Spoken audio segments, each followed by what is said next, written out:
One Singaporean has been detained under Singapore's Internal Security Act. 2 others have been issued with restriction orders. All 3 cases are terrorism-related.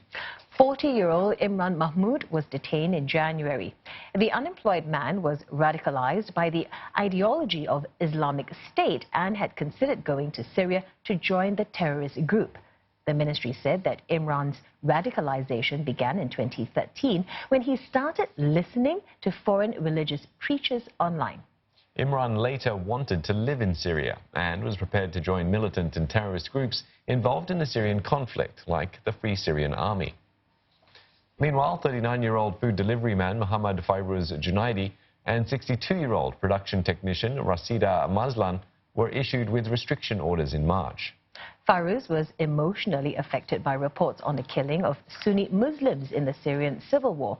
He had considered going to Syria to fight alongside IS. Rasida, on the other hand, had been in contact with individuals and foreign entities suspected of being involved in terrorism-related activities. Singapore's Home Ministry said this was because she felt sympathetic towards Muslims suffering in overseas conflicts. Both of them will undergo rehabilitation. 4 others earlier detained under the Internal Security Act were released in March and June. The ministry also said a restriction order on a 17-year-old Singaporean was allowed to lapse this month.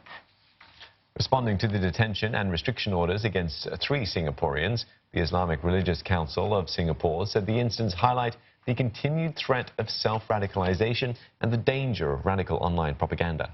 The council, also known as MUIS, said such arrests are few because the community rejects any notion of extremist teachings and is on guard against them. It said it has stepped up its online and offline engagements over the years. MUIS also stressed the importance of having strong support networks of family and friends when individuals come across extremist narratives online. It urges the community to turn to qualified religious teachers for guidance on such issues.